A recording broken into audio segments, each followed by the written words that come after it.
हरे Krishna class 10 कैसे हैं आप सभी। सीबीएसई 2011 से जर्नी स्टार्ट की थी, देन 12, 13, 14, 15, 16, 17, 18, 19 और आज finally CBSE class 10 science 2020 Delhi के सेट 1 को कंप्लीटली सॉल्व करने जा रहे हैं। आप सभी से प्रॉमिस किया था 10 के दम पे लास्ट के 10 ईयर के क्वेश्चन पेपर को कंप्लीटली सॉल्व करेंगे। आप सभी ने बहुत सपोर्ट किया, बहुत प्यार दिया और आज वो फाइनली कंप्लीट होने जा रहा है। बच्चा लोग, ये पीवाईक्यू की सीरीज आपके हर एक क्वेश्चन जिन्होंने 2011 से लेकर 20 तक कर लिया बहुत बहुत बहुत फायदेमंद रहने जा रही है इस बार सीबीएसई के बोर्ड एग्जाम पे। आप खुद सोचो, आपने जिसका एग्जाम आप देने जाओगे उसके लास्ट के 10 ईयर कर लिया, कितनी बड़ी बात है। और इसके साथ साथ लेटेस्ट सैंपल पेपर की सीरीज भी चल रही है। मैंने आपसे वादा किया कि 5 सैंपल पेपर मैं दे के रहूंगा, जिनमें से कंप्लीटली हम 3 सैंपल पेपर सॉल्व कर चुके हैं। 4th और 5th का काम स्टार्ट हो गया है, वो भी जल्दी आने वाला है। अब इसके बाद आप क्या चाहते हो, let me know in the comment section. हर एक बच्चा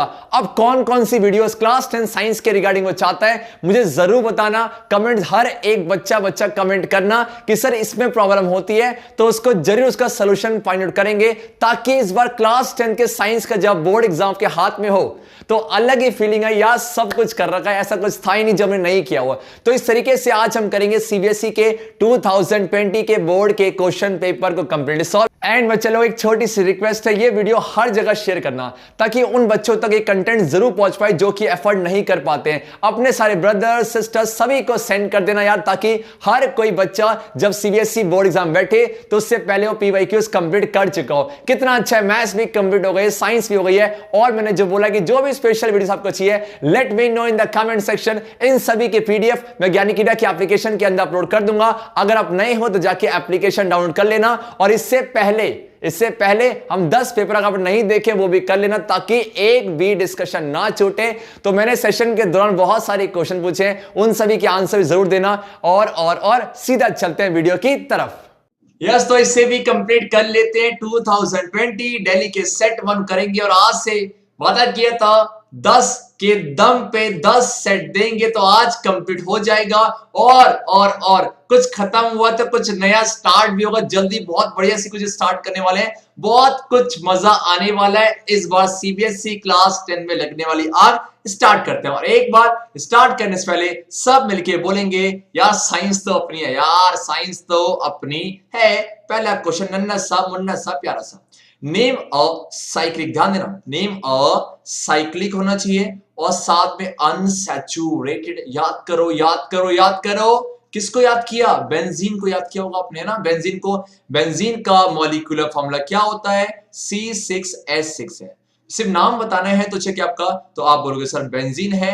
वैसे बहुत सारे होते हैं, लेकिन आप सीखोगे क्लास 11th और 12th में, तो बेंजीन C6H6 है। और इसके स्ट्रक्चर ड्रॉ करते ठीक है। देखो क्या है, आप बना लो पहले आपका हेक्सागन टाइप का, ऐसे ऐसे ऐसे ऐसे और ऐसे, परफेक्ट आपका। और ये सी सी सी सी सी और सी, परफेक्ट आपका। और डबल बॉन्ड छोड़ दो, ऑल्टरनेट पे होते हैं, छोड़ दो। और ये बन गया आपका बेंजीन है। और यहाँ पर कितना आएगा? एक एच आएगा, यहाँ पर एक एच, और यहाँ पर एक एच, यहाँ पर एक एच, यहाँ पर एक एच, और यहाँ पर एक एच। परफेक्ट है। चलो, ये क्वेश्चन तो इतना ही था। अब मेरा आपसे एक क्वेश्चन है, मेरा आपसे ये क्वेश्चन है कि यहाँ पर नंबर ऑफ, और आंसर जरूर देना बच्चे, आंसर जरूर देना कमेंट सेक्शन पर, नंबर ऑफ कोवेलेंट बॉन्ड कितने हैं इस बेंजीन के स्ट्रक्चर पे? Let me know in the comment sections. Now move on to the question number 2. The change in magnetic field lines. The change in magnetic field lines in a coil is the cause of induced electric current in it. Name the underlying phenomenon. बात समझ में नहीं आई? Figure को ध्यान से देखो। है क्या? आपके पास एक कॉइल है, आपके पास, let me change the colour, काफी अच्छा लगेगा। ये आपके पास एक कॉइल है। अब इस कॉइल में क्या करते हैं, और इस कॉइल से नीचे वैसे इसमें करंट नहीं है, ठीक है? हाँ ठीक है, दूसरे फिगर में आएगा।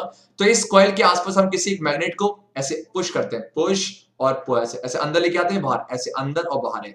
तो हम क्या देखते हैं, खुद सोचो, ये मैग्नेट है, तो इस मैग्नेट को जब इन और आउट कर रहे हो, तो इस कॉइल के अराउंड क्या चेंज कर रहे हो? सर इस कॉइल के अराउंड हम चेंज कर रहे हैं आपके मैग्नेटिक फील्ड को। बिकॉज आप खुद देखो ना, जब इसके पास लाएंगे तो और अंदर ऐसे ऐसे ना, यस के, तो इसे हो क्या रहा है कि जब इस मैग्नेट को उसके पास लाया जा रहा है, उस कॉइल के पास ला रहे हैं, तो उसके अराउंड आप क्या चेंज कर रहे हो? क्या चेंज कर रहे हो? सर हम चेंज करें मैग्नेटिक फील्ड को, और माइकल फेराडे ने यही तो बोला कि किसी कॉइल के अराउंड अगर आप मैग्नेटिक फील्ड को चेंज कर दोगे, चेंजिंग मैग्नेटिक फील्ड क्या प्रोड्यूस करेगा? सर ये प्रोड्यूस करेगा इंड्यूस करंट, और इसी को क्या बोला जाता है? That's your answer my dear, इसी को बोलते हैं इलेक्ट्रोमैग्नेटिक इंडक्शन। इलेक्ट्रोमैग्नेटिक इंडक्शन है। यहां से बहुत सारे क्वेश्चन मैं आप सभी से पूछने वाला हूं, और पूछना चाहिए, हक भी है मेरा। यस नो क्या है? ये है कि सबसे पहली बात कि यहां पर जो इंड्यूस इलेक्ट्रिक करंट है, इसकी डायरेक्शन को निकालने के लिए कौन से रूल का इस्तेमाल किया जाता है? परफेक्ट है। और इस फिगर को ध्यान से देखा जाए, जब इस मैग्नेट को इसके अंदर ला रहे हैं, डिफ्लेक्शन वो देखो अंदर लाए और ये इधर हुआ, अब बाहर आया तो ये ऐसे हुआ। यस नो क्या है? अब क्वेश्चन ये है कि अगर मैं इस मैग्नेट को इस कॉइल के अंदर आपका रेस्ट पे रख दूं, मतलब नो मोशन, तो क्या उस केस में यहां पर डिफ्लेक्शन आएगा या नहीं? क्या यहां पर डिफ्लेक्शन आएगा या नहीं? Late me know in the comment section. जरूर देना आंसर, जरूर देना चाहिए आपका। आप करते हैं क्वेश्चन नंबर 3 है, और ये कुछ केस बेस्ड टाइप क्वेश्चन है, ठीक है? ये 2020 में था, देखते हैं, बहुत सिंपल है क्या? पढ़ लेते हैं, एक बार कहानी को पढ़ा जाए। The growing size of the human population is a cause of concern for all people. Obviously बात है, the rate of birth and death in a given population उसके साइज को डिटरमिन करेगा। Reproduction is the process by which organism increase their population. The process of sexual maturations for reproduction is gradual and takes place while general body growth is still going on. Some degree of sexual maturations does not necessarily mean that a mind or body is really ready for sexual acts or for having and bringing up children है, या adolescents की बात की जा रही है। Various contraceptive devices are being used by human beings to control the size of population. छोटी सी बात में पहले डिफाइन किया कि ह्यूमन पॉपुलेशन क्या है, उसे कौन कौन से फैक्टर्स जो है अफेक्ट करते हैं, उसके अब रिप्रोडक्शन को भी डिफाइन कर दिया गया। देन आपके पास क्या प्यूबर्टी क्या होती है, उसको चेंजेस आते हैं, उसको डिफाइन किया गया। देन आपके पास क्या है, बताया गया कि अगर सेक्सुअल मैच्योरिटी आ गई है, इसका मतलब ये नहीं कि बॉडी वेल डिजाइन है या वेल उस समय वो जो है सफिशिएंट है कि वो आपका रिप्रोडक्शन कर सके। देन आपके पास क्या कंट्रासेप्शन की बात की है, तो छोटे से बहुत सारी बात कर दी गई है। अब यहाँ कुछ क्वेश्चन थे। पहला क्वेश्चन, और ये सबके आंसर जो कितना इजी है, इन सभी के आंसर में सबको यहां से मिल जाएंगे। पहला क्या है, लिस्ट टू कॉमन साइन, ध्यान देना, list two common signs of sexual maturation in boys and girls है। तो आप क्या बोलोगे? सर देखो वैसे बहुत सारे चेंजेस है, लेकिन जो मेन है पहला कि सर पहला तो ये आपका फॉर्मेशन ऑफ है ना, फॉर्मेशन ऑफ क्या, फॉर्मेशन ऑफ गैमेट्स है। चाहे मेल हो चाहे फीमेल हो, वहां पर गैमेट्स आपके बनने चालू हो जाते हैं, और इसी को क्या बोला जाता है? सर इसी को बोलते हैं रिप्रोडक्टिव सेल्स। परफेक्ट है, चाहे ना? यस सर है। और सेकंड क्या है, इनके बॉडी के अंदर आपका सेक्स हार्मोन रिलीज होता है। बोले क्या है? रिलीज ऑफ सेक्स हार्मोन है, और इसी सेक्स हार्मोन की वजह से बाकी जितने भी चेंजेस होते हैं यही कंट्रोल करता है। आपसे मेरा एक और क्वेश्चन है कि बताओ कि बॉयज के केस में सेक्स हार्मोन कौन सा और गर्ल्स के केस में सेक्स हार्मोन कौन सा? Late me know in the comment section. हो गया। What is the result of reckless female foeticide? ये क्या होता है? फिगर को ध्यान से देखा जाए, इसी को बोलते हैं रेकलेस फीमेल फिटिसाइड। मतलब कि सर आपके मदर के यूटेरस के अंदर फीटस को किल कर देना। बिकॉज पहले क्या था, गर्ल्स और बॉयज को एक बहुत ही डिस्क्रिमिनेशन किया जाता था कि गर्ल्स आजकल जो है कंपीट नहीं कर पाएंगी, बहुत सारी चीजें थी। तो ऐसे में गर्ल्स को ना जब गर्ल्स फीटस में है तो फीटस को यूटेरस के अंदर ही किल कर दिया जाता था, और इसी को फीटिसाइड का नाम दिया जाता है। तो इससे क्या होगा? ऑब्वियस सी बात है, पहली बात तो बहुत ही लीगल एक्ट है, बहुत ही अब तो लीगली है, और यहां पर जो सेक्स रेशियो है बॉयज और गर्ल्स को डिस्टर्ब होगा नहीं होगा? यस सर हो जाएगा। तो आप बोलोगे मेन चीज है आपका बोलोगे सर क्या है? हाँ यस ठीक है, disturbed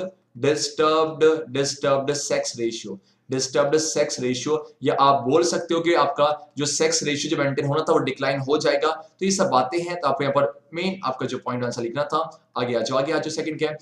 third, which contraceptive method changes the hormonal balance of the body? ये कंट्रासेप्शन होता क्या है? It is the method of avoidance of pregnancy. आप चाहते हो कि अगर मेल और फीमेल पार्टनर सेक्सुअल कांटेक्ट कर रहे हैं लेकिन फर्टिलाइजेशन ना हो, तो इसी को बोलते हैं कंट्रासेप्शन, जो कि आपके एनसीईआरटी में वैसे बहुत सारे होते हैं। एनसीईआरटी के अंदर 4 बातें लिखी। पहला क्या कि सर फिजिकल बैरियर्स है, यहाँ बाहर से कोई एक्सटर्नल डिवाइस का इस्तेमाल किया जाता है ताकि जो स्पर्म और जो है उसके स्पर्म को एंटर ना करने दे। ठीक है, परफेक्ट है। और सेकंड क्या है? सेकंड आता है केमिकल मेथड्स, जहां पर ओरल पिल्स की बात की जाती है, जो कि फीमेल के अंदर हार्मोनल बैलेंस को बिगाड़ देता है। तो वही विच कंट्रासेप्टिव मेथड है? तो आप बोलोगे ओरल पिल्स है, और इसका क्या आपका इसका आंसर है ओरल पिल्स है, जो कि केमिकल मेथड्स के अंदर आता है, जो कि आपका केमिकल मेथड्स के अंदर आता है। और लास्ट क्वेश्चन क्या था, right two factors that determine the size of population. अभी सीखा कि सर आपका बर्थ रेशियो और birth and death ratio is the perfect answer. कुछ था इसमें? नहीं था सर, बहुत ही सिंपल है।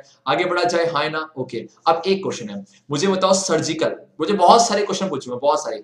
सर्जिकल मेथड जो है, सर्जिकल मेथड्स जो कि मेल और फीमेल दोनों पे होते हैं, तो मेल में क्या नाम है और फीमेल में क्या नाम है? Let me know in the comment sections. बढ़ते हैं नेक्स्ट क्वेश्चन की तरफ, सेम वही कहानी है, और आपका ये चैप्टर 15 एनवायरनमेंट से था कुछ। देखो है क्या आपके पास है?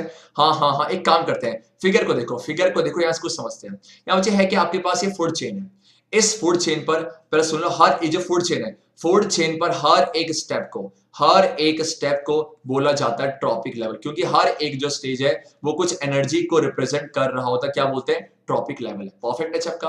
अब यहां पर एक फैक्ट है कि आपका मान लो कि सपोज ये जो है, मान लो ये फर्स्ट स्टेप था, यहां पर कुछ बाहर से आपके पेस्टिसाइड्स एंटर कर गए। अब सर पेस्टिसाइड कैसे कर गए बच्चे? देखो क्या है, पेस्टिसाइड का इस्तेमाल किया जाता है ताकि प्लांट के अंदर पेस्ट ना लगे, तो ऐसे में बाहर से केमिकल्स का इस्तेमाल किया जाता है। और इसका नेचर कैसा होता है सर? ये आपके होता है नॉन बायोडिग्रेडेबल। ठीक है, देखो नॉन बायोडिग्रेडेबल चलेगा। देखो यहाँ लिखा भी है, देखो यहाँ लिखा भी हुआ है, pesticides are being use extensively for a high yield in the fields, है ना, ज्यादा आपका जो है ज्यादा मात्रा में बने। This pesticides are absorb by the plants from the soil along with water and minerals है, और इस तरीके से फूड चेन पर एंटर कर दिए जाते हैं। फिर इसको कौन फीड करेगा? ये। अब ये जो पेस्टिसाइड्स है कैसे आपके, ये नॉट बायोडिग्रेडेबल है, इसीलिए नॉट बायोडिग्रेडेबल है, तभी तो जब यहां से यहां जाओगे, यहां से यहां जाओगे, आप खुद लॉजिकली सोचो, ये डिग्रेड नहीं हो पा रहे, तो एज इट इज ट्रांसफर हो जाते हैं, एज इट इज ट्रांसफर हो जाते हैं। तो हर एक लेवल पे इसकी जो कंसंट्रेशन, इसकी जो मात्रा है वो बढ़ती चली जाती है कि घटती? तो सर ऑब्वियस सी बात है, बढ़ती चली जाएगी। और इसी फेनोमेनन को क्या बोला जाता है? इसी को बोलते हैं आपका बायोलॉजिकल मैग्निफिकेशन। बायोलॉजिकल मैग्निफिकेशन है जो कि बहुत ही डेंजरस है। तो आपसे मेरा एक क्वेश्चन है कि बताओ इन समय सबसे ज्यादा पेस्टिसाइड्स की मात्रा कहां पर होगी? सर ऑब्वियस सी बात है, ह्यूमन के पास होगी। क्यों? बिकॉज हर एक में ये आगे बढ़ता जा रहा है। और क्यों बढ़ता जा रहा है? क्योंकि सर इसका नेचर कैसा है? नॉन बायोडिग्रेडेबल है, तो डिकम्पोज नहीं हो पाते, एज इट इज ट्रांसफर हो जाते हैं। अच्छा, अब क्वेश्चन पढ़ा जाए। ओके, एक काम करते हैं, एक आपने इसको रब करो, ठीक है? रब कर रहा हूं, इसको रब कर रहा हूं, एक बार आप इसका स्क्रीनशॉट ले लो, ठीक है? चलो, अच्छा 1 सेकेंड, यहीं पर क्वेश्चन आई थिंक चेक। चलो, जो क्वेश्चन कुछ कह रहा है आपसे, क्या कह रहा है? Why is the maximum concentration of pesticides found in human beings? क्या बोलोगे? बिकॉज ये सर जो पेस्टिसाइड्स है, इसका नेचर कैसा है आपका नेचर? सर ये है आपके नॉन बायोडिग्रेडेबल है, तो हर एक ट्रॉपिक लेवल पे इसका अमाउंट इंक्रीज होता चला जाता है। That's your answer. और पूछा जाता है कि कौन से प्रोसेस से, तो आप बोलोगे बायोलॉजिकल मैग्निफिकेशन से। Give one method which could be applied to reduce our intake of pesticides. Obviously बात है, काम करो ना, पेस्टिसाइड के यूज को ही रोक दो, है ना? तो आप क्या करो? ऑर्गेनिक फार्मिंग, है ना? सुना चाहिए ऑर्गेनिक फार्मिंग है, ये सुनो क्या है? तो we can avoid intake of pesticides by consuming the food produce by the organic farming है, जहां पर इसका मतलब क्या है? से नो टू पेस्टिसाइड, बाहर से बहुत ही कम केमिकल्स का इस्तेमाल करें, ताकि ये जो है हमारे ह्यूमंस में या जो टॉपिक लेवल में एंटर ही ना कर सके। आपने रूट को ही खत्म कर दिया ना। अब आ जाओ क्या थर्ड, इसी का थर्ड पार्ट था, various steps in a food chain. अभी डिस्कस किया था कि बताओ हर एक स्टेप्स को क्या बोला जाता है? आपका ट्रॉपिक लेवल का नाम दिया जाता है। यही पूछा यहाँ पर, देखो यही पूछा होगा आपसे। आ जाओ, क्या आंसर होगा? आंसर होगा option number B is the perfect answer my dear. आगे बढ़े, चलो क्या है? With regard to various food chains operating in an ecosystem, man कैसा है? खुद सोचो, मैन कैसा बेटा? क्या मैन प्रोड्यूसर होगा? ना जी ना, मैन प्रोड्यूस कैसे करेगा? मैन तो फोटोसिंथेसिस कर नहीं पाएगा। ये तो गलत ही है, ये भी गलत है, बिकॉज ये आगे बचा कौन सा option? That's your answer my dear, consumer is the perfect answer. आया सभी को? चलो, नेम द, वैसे बहुत simple, name the process by which plants prepare their own food. तो क्या बोलोगे? फोटोसिंथेसिस है। आपसे मेरा क्वेश्चन है, फोटोसिंथेसिस के टाइम पे हमें ऐसा लगता है कि मानो कि प्लांट क्या ले रहा है? प्लांट लेगा CO2 और O2 छोड़ेगा। तो क्वेश्चन ये है कि प्लांट आई थिंक और क्वेश्चन अच्छी आपका, हाँ अच्छी आपका, प्लांट जब प्लांट जब फोटोसिंथेसिस करेगा, सोच के बोला, प्लांट जब फोटोसिंथेसिस करता है तो क्या उस केस में प्लांट रेस्पिरेशन करता है कि नहीं करता है? Let me know in the comment section my dear. चलो चलो कैसे रब करता, बिकॉज यहाँ पर फूड चेन आने वाला है, फूड चेन आने वाला है, और जब जब फूड चेन आएगा मेरा वही एक घिसा पिटा सा क्वेश्चन कि बताओ सबसे ज्यादा एनर्जी कहां पर सबका, तो सर यहां पर है। उसके बाद अब यहां से मान लो इसके पास है 2000 जूल, तो यहां पर कितनी एनर्जी, एक काम करते हैं अब मैथमेटिक्स लगाता हूं, मैथमेटिक्स, चलो मैथमेटिक्स लगाता हूं। मैंने बोला कि यहां पर आपके पास है हाँ x की पावर 4 जूल एनर्जी, x की पावर 4 जूल है, तो इस फ्रॉग के पास कितना होगा, आंसर जरूर देना। Let me know in the comment section my dear. चलो चलो चलो क्या, आ जाओ आ जाओ आ जाओ। बहुत बार किया हमने, कैल्शियम ऑक्साइड रिएक्ट कर रहा है किससे, vigorously with water to produce slaked lime. ध्यान से देखो, ध्यान से देखो, जब भी कैल्शियम ऑक्साइड को वाटर से लपेटा जाता है तो ऑब्वियस सी बात है रिएक्शन होगा और यहां कुछ प्रोडक्ट बनता है, लेकिन यहां क्या होता है सर, यहां पर ना कुछ एनर्जी भी बन जाती है। यस नो क्या है, अगर एनर्जी इसमें क्या हो रही है, एब्जॉर्ब हो रही है या फिर रिलीज हो रही है, सर साफ साफ दिख रहा है कि सर एनर्जी बाहर आ रही है, इसका मतलब रिलीज ऑफ एनर्जी है। और ऐसे रिएक्शन जहां पर प्रोडक्ट के साथ साथ क्या बनता है, एनर्जी, ऐसे रिएक्शंस को एक्सोथर्मिक रिएक्शन बोला जाता है। परफेक्ट है। आप मुझे बताओ यहां पर कौन सा केमिकल रिएक्शन टेक्स प्लेस करेगा, सर यहां पर जो कैल्शियम ऑक्साइड है वो आपका क्या करेगा, वाटर से रिएक्ट कर जाएगा और क्या बनता है बेटा, ये बनेगा कैल्शियम हाइड्रो ऑक्साइड प्लस में आपका एनर्जी बनेगा। चलेगा, तो ऐसे नहीं लग रहा है आपको कि यहाँ पर दो रिएक्टेंट जुड़ के एक बना, तो अगर दो या दो से ज्यादा रिएक्टेंट जुड़ के एक सिंगल प्रोडक्ट की फॉर्मेशन करता है, ऐसे रिएक्शन को तो कॉम्बिनेशन ही बोलते हैं। मतलब क्या सर, पक्की बात है कि यहां पर ये कॉम्बिनेशन तो है और साथ में एक्सो भी है, तो आंसर क्या होगा, ऑप्शन ए और बी, ऑप्शन ए और B and option D is the perfect answer my dear. आपसे मेरा क्वेश्चन है कि कैल्शियम हाइड्रोक्साइड का कॉमन नेम क्या है और कैल्शियम ऑक्साइड का कॉमन नेम क्या है, let me know in the comment section my dear. आ जाओ आ जाओ आ जाओ। इसी के और पे था, इसी के और पे था, व्हेन हाइड्रोजन सल्फाइड गैस, मतलब आपके पास क्या है, अच्छा आपके पास है H2S है, इसको लपेटा गया किससे, आपका blue solution of copper sulphate मतलब CuSO4 से, तो क्या कह रहा है, अ black precipitate of copper sulphide, मतलब आपके पास क्या बना, CuS प्लस में आपका H2SO4 बना। आप खुद देखो, और ये चीज आपका ना, ये जो CuS है ये आपका प्रेसिपिटेट भी, आपका ये प्रेसिपिटेट भी बना है। तो आप मुझे बताओ हुआ क्या, सर ऐसा नहीं, तो क्या यहाँ पर ये प्लस और ये माइनस है ना, प्लस और माइनस, और ये बचेगा आपके पास प्लस और माइनस है, चलेगा। और हुआ क्या सर, ये प्लस वाला चला गया इसके साथ और ये ऐसा बन गया, है ना, और ये प्लस वाला चला गया इसके साथ, तो सर यहाँ पर आयंस का एक्सचेंज हो रहा है ना, आयंस का एक्सचेंज है। और ऐसा रिएक्शन जहां पर आयंस का एक्सचेंज होता है इसे क्या बोलते हैं, इसी को सर बोला जाता है आपका डबल डिस्प्लेसमेंट रिएक्शन है। अब मन में आया कि सर ये तो प्रेसिपिटेट बन रहा है, तो ये तो प्रेसिपिटेशन भी होना चाहिए, हाँ बच्चे है, लेकिन ऑप्शन में प्रेसिपिटेशन का जिक्र नहीं है। अगर प्रेसिपिटेशन भी होता तो हम बोलते both double displacement and the precipitation reaction, चलेगा, है ना। और मेरा आपसे क्वेश्चन है, जो प्रेसिपिटेट बना है ये आपका, क्या ये वाटर में सॉल्युबल होता है, क्या ये वाटर में सॉल्युबल होता है, let me know in the comment section में ऑल ऑफ द क्रांतिकारी स्टूडेंट्स हैं। और एक और है, आप क्या इस रिएक्शंस को कंप्लीट कर सकते हो, क्या हर कोई बच्चा इस रिएक्शंस को कंप्लीट कर सकता है, बी फास्ट, अगर कर सकता है तो बताओ कि यहाँ पर रिएक्शन होने के बाद एक प्रेसिपिटेट बनता है, वो प्रेसिपिटेट क्या है और इसका कलर भी क्या है, उसका जिस तरह इसका कलर क्या है, आपका यहाँ पर ना ब्लैक है ना, वैसे बेटा यहाँ पर कलर क्या होता है, let me know in the comment section.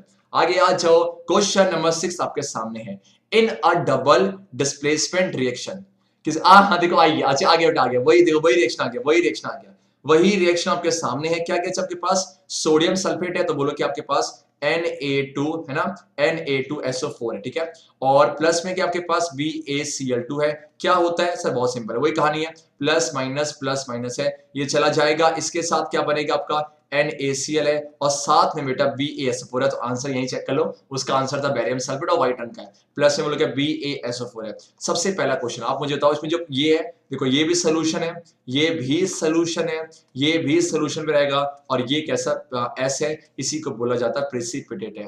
तो इस रिएक्शन में क्या बन रहा है बेटा, प्रेसिपिटेट है, तो डैम श्योर है प्रेसिपिटेशन रिएक्शन है, ये सुनो क्या है, तो और ये जो प्रेसिपिटेट है उसका आंसर सुन लो, ये आपका वाटर में कैसा होता है, वाटर में आपका इनसॉल्युबल होता है। अब किया जाए, जब भी more than one correct answer, थोड़ा सावधान हो जाना, पहला एक्सचेंज ऑफ एटम्स ना जीना, एक्सचेंज ऑफ एटम्स नहीं हो रहा, एक्सचेंज ऑफ आयंस हो रहा है, क्या हो रहा है, एक्सचेंज ऑफ आयंस हो रहा है, परफेक्ट है। और प्रेसिपिटेट बन रहा है, यस सर बन रहा है। और साथ में क्या इनसॉल्युबल सॉल्ट भी बन रहा है, यस सर बन रहा है। तो बी भी है, सी भी है, डी। ध्यान से देखो ऑप्शन को, मिल जाएगा आपको। Option D is the perfect answer है। यही तरीका है, आपको सब कुछ पता होना चाहिए, बिकॉज भले ही सीबीएसई का पैटर्न चेंज हुआ है, चीजें वही हैं। अगर आपने सिलेबस कर रखा है, चाहे क्वेश्चन कितना भी घुमा ले, आप कर पाओगे ना। हाँ, इसीलिए तो हम पीवाईक्यूज कर रहे हैं, ताकि आपको प्रैक्टिस होते जाए। अब इसके साथ साथ नए हो तो सुन लो, सैंपल पेपर की सीरीज भी चल रही है इसी प्लेटफॉर्म पर, कहीं नहीं जाना। और वहां पर 3 पेपर कर चुके हैं, वैसे देखा जाए 4 कर चुके हैं, बिकॉज एक सीबीएसई का ऑफिशियल भी तो था। आ जाओ आ जाओ आ जाओ आ जाओ। Baking powder is a mixture of, baking powder किसका मिक्सचर है? सबने किया सर, सबने किया है। Chapter second acid base salt, salt family बहुत ही इंपॉर्टेंट है। तो 2 चीजें हैं, एक तो बेकिंग सोडा, साथ में एक एडिबल एसिड, कौन सा? टार्टरिक एसिड है। तो आंसर क्या है? आंसर क्या चैप्टर देखो, ये रहा। मैंने बोला आपसे कि सर बेकिंग पाउडर जो है ये आपका बेकिंग सोडा, बोलो बोलो बोलो, बेकिंग सोडा प्लस में क्या बेटा? प्लस में आपका है टार्टरिक एसिड है। और इसी बेकिंग सोडा का फॉर्मूला क्या होता है? NaHCO3। कैसे रीड करोगे? बोलो बोलो बोलो, सोडियम हाइड्रोजन कार्बोनेट। तो मिल जा मिल जा मिल जा। और मेरा आपसे एक क्वेश्चन आ चुका है, टार्टरिक एसिड किस में पाया जाता है? बताओ किस फूड आइटम पे टार्टरिक एसिड पाया जाता है? Let me know in the comment section. Okay okay okay, बड़ा प्यारा सा क्वेश्चन है, बड़ा प्यारा सा, बहुत ही छोटा सा। The chemical formula for POP, plaster of Paris. Same वही सॉल्ट फैमिली से पूछा गया है। तो प्लास्टर ऑफ पेरिस होता क्या है? Calcium sulphate hemihydrate. फिर से बोलो, calcium sulphate hemihydrate is the perfect answer है। अब मेरा आपसे एक क्वेश्चन है, बताओ कि प्लास्टर ऑफ पेरिस को ना बनाया जाता है एक सॉल्ट से, और इस सॉल्ट के पास है CaSO4.2H2O। जब इसको हीट किया जाता है कितने केल्विन पे? 100 डिग्री सेल्सियस, और यू कैन से 373 केल्विन पे। तो क्या बनता है? आपका POP बनेगा, और साथ में आपका 1.5 H2 बाहर निकलता है। तो इस सॉल्ट का नाम क्या है? नाम क्या है? Let me know in the comment sections. आ जाओ आ जाओ आ जाओ। और यस, ये जरूरी है, ये जरूरी है कि जो कंप्लीट जो PDF है वो आपको मिलेगी ज्ञानीकीड़ा की एप्लीकेशन के अंदर है, फ्री ऑफ कॉस्ट है। जाओ प्ले स्टोर पे जाके डाउनलोड करो, सपोर्ट करो, और साथ में बहुत सारा मटेरियल और यहाँ पर बहुत सारी कोर्सेज भी है, बहुत ही मिनिमम प्राइस में। आप चेक इट आउट कर सकते हो, शायद आपके काम आ जाए। आ जाओ आ जाओ आ जाओ आ जाओ आ जाओ आ जाओ आ जाओ आ जाओ आ जाओ आ जाओ। क्या कह रहा है? ठीक है। द लॉस ऑफ रिफ्लेक्शन क्या होता है? सर 2 लॉस है। पहला कि आपका देखो, मान लो सपोज कि मैंने बोला कि ये हुआ आपका रिफ्लेक्शन चलेगा, तो यहाँ पर ये है इंसिडेंट रे, ये है रिफ्लेक्टेड रे, और ये नॉर्मल है। तो incident ray, reflected ray and the normal कहां पर? Point of incidence. The incident ray, the reflected ray and the normal at the point of incidence all lie in the same plane। ठीक है। Second क्या बोलता है? Second क्या बोलता है? जब का बोलो क्या है कि सर आपका जो एंगल I है वो हमेशा एंगल R के इक्वल होता है। तो क्वेश्चन ये है कि जो लॉस ऑफ रिफ्लेक्शन है वो किस किस में आपका होल्ड ट्रू होता है? प्लेन मिरर्स, कॉनकेव, कॉन्वेक्स है, या ऑल रिफ्लेक्टिंग सरफेस है? तो आंसर क्या है बच्चे आपका? All reflecting surface is the perfect answer. चलेगा। आपसे एक क्वेश्चन है, मुझे बताओ इनमें से ऐसा कौन सा मिरर है, इनमें से कौन सा मिरर है जो हमेशा, ध्यान देना, हमेशा वर्चुअल साथ में इरेक्ट साथ में डिमिनिश, ध्यान देना, वर्चुअल साथ में इरेक्ट और डिमिनिश इमेज बनाता है? तो मेरा आपसे क्वेश्चन है, क्या कौन, ध्यान देना, कौन सा हमेशा वर्चुअल इरेक्ट और डिमिनिश बनाएगा? Late me know in the comment section. और क्या क्या नीचे आ जाओ। इसी के और पे था, जब किसी ऑब्जेक्ट को, ये देखो बच्चे कंफ्यूज हो सकते हैं, ये एट फोकस नहीं बोला है, एट फोकस नहीं बोला। अगर एट फोकस बोलता डैम श्योर इमेज इन्फिनिटी बनता, हाईली एनलार्ज, रियल और इन्वर्टेड। लेकिन क्या बोला हुआ है? With in the focus. मतलब क्या? देखो ये आपके पास कॉनकेव है, कॉनकेव मिरर का ये प्रिंसिपल फोकस है, यहां से लेके यहां तक इसे बोलते हैं फोकल लेंथ है। तो इसके बीच में रखा है, मतलब ऐसा बोल सकते हैं कि सर पोल और प्रिंसिपल फोकस के बीच में रखा है ना? ऐसा नहीं बन गया बिटवीन? बच्चे बोलो कि आपका सही बन गया बिटवीन P एंड F है। और जब भी object between P and F रखा होता है उस केस में इमेज क्या बनेगा? पीछे बनता है। और इसका नेचर कैसा होता है? आपका वर्चुअल होगा, साथ में आपका इरेक्ट होगा, और साथ में बेटा आपका एनलार्ज होगा, है ना? एनलार्ज होगा। तो आंसर मिल गया? हाँ सर मिल गया। और ये रहा इस क्वेश्चन का एग्जैक्ट आंसर आपके सामने। ठीक है। और अगर वैसे ये बताओ, हाँ एक क्वेश्चन और है, चलो बताओ, ये बताओ कि इस केस में ना जो आपने ये जो इमेज बना है, यहाँ पर जो मैग्निफिकेशन है डैम श्योर है उसकी वैल्यू 1 से ज्यादा होगी, 1 से ज्यादा, मैग्नीट्यूड की बात कर रहा हूं, उसके मैग्नीट्यूड की। मुझे बताओ कि साइन कैसा होगा, ये जो ना, 1 सेकंड लेट मी रब द हियर, साइन कैसा होगा कि इसका जो मैग्निफिकेशन है उसका साइन पॉजिटिव होगा कि नेगेटिव होगा? Late me know in the comment section बेटा। आ जाओ आ जाओ आ जाओ। क्वेश्चन नंबर 10 आपके सामने है। दो बल्ब है, एक है 100 वॉट का, एक है 40 वॉट का, आर कनेक्टेड इन सीरीज है। तो कह रहा है कि 100 वॉट से इतना करंट फ्लो कर रहा है, तो आपका 40 वॉट से कितना करेगा? हो सकता है कि जब ये क्वेश्चन सीबीएसई के एग्जामिनेशन में आया होगा 2019 में, बच्चे कंफ्यूज थोड़ा सा हुए होंगे, लेकिन सिंपल सा लॉजिक है। आपके पास बच्चे मान लो कि ये बल्ब है, ये सुनो क्या ये दूसरा बल्ब है, सर ये तो रेजिस्टेंस है, तो कुछ ना कुछ बच्चे रेजिस्टेंस होता है ना, तो आपके पास क्या सर, ये मान लो बल्ब है, ठीक है, इसका 100 वॉट है और 40 वॉट है। आप मुझे बताओ कौन से कनेक्शन पे है, कुछ सोचना। सर ये तो है आपके सीरीज कनेक्शन पे, और जब चीजें सीरीज कनेक्शन पे होता है क्या सेम होता है, पोटेंशियल डिफरेंस या करंट? तो आंसर क्या सर, करंट है। दैट्स व्हाई जितना करंट यहां से, अगर इससे कितना, अगर 100 से गया करंट आपका 1 एम्पियर, तो यहां से भी कितना, 1 एम्पियर ना, तो आंसर क्या था बच्चे, 1 एम्पियर। परफेक्ट है। मेरा आपसे क्वेश्चन ये है कि बताओ बताओ बताओ, अगर मान लो इसका रेसिस्टेंस है 40 ओम और इसका रेसिस्टेंस है 60 ओम है, ये अभी सीरीज में, अगर सीरीज में ना होते, पैरेलल पे होते, सीरीज में ना होते, पैरेलल पे होते, तो उस केस में इन दोनों का नेट इक्विवेलेंट रेजिस्टेंस कितना आता? Let me know in the comment section all of you.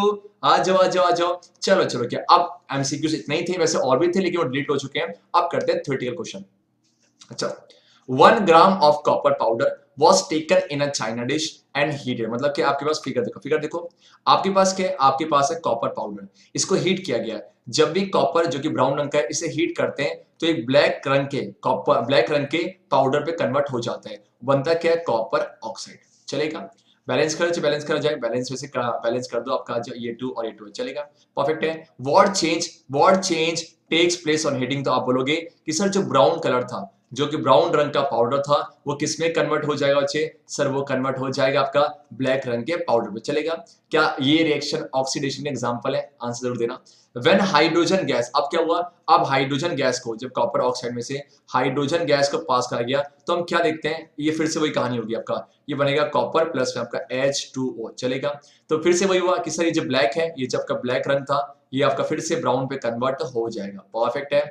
आपसे कह रहा है give the chemical equations of reaction, दे दिया, and the name and colour of the products form in each case है, तो यहाँ पर कॉपर ऑक्साइड है और यहाँ पर कॉपर है। चलेगा? ऐसे लोग क्या है। और एक और क्वेश्चन है, देखो यहां से यहां पर आओ, ऐसा नहीं लग रहा कि ऑक्सीजन चला गया? ऑक्सीजन का चला जाना, इसी को क्या बोलते हैं सर, पक्का क्या हो गया, ये रिड्यूस हो गया, और यहां से यहां पर आ जाओ, ये ऑक्सीजन आ गया, ऑक्सीडाइज हो गया। और ऐसा रिएक्शन जहां पर आपका रिडक्शन और ऑक्सीडेशन सिमल्टेनियसली टेक्स प्लेस करता है, क्या इसी रिएक्शंस को रिडॉक्स रिएक्शन का नाम दिया जाता है? इफ यस, तो let me know in the comment section my dear. आगे बढ़ा जाए, आगे बढ़ा जाए। चलो क्या, और बच्चे क्या आपको ध्यान देना, क्या आपको इसके बारे में नॉलेज है? अगर नहीं तो बताना जरूर, ठीक है? ऑक्सीडाइजिंग एजेंट, अगर हाँ तो जरूर बताना। ऑक्सीडाइजिंग एजेंट और आपका रिड्यूसिंग एजेंट है। चलेगा? सिंपल सा लॉजिक है, आपको हिंट देता हूं। ऑक्सीडाइजिंग एजेंट क्या होते हैं? सोचो, ऐसा इंसान, मतलब ऐसे LIC के एजेंट होता है ना, उससे कनेक्ट करना। ठीक है? चलो आज क्वेश्चन नंबर 12 आपके सामने है। List the important products of the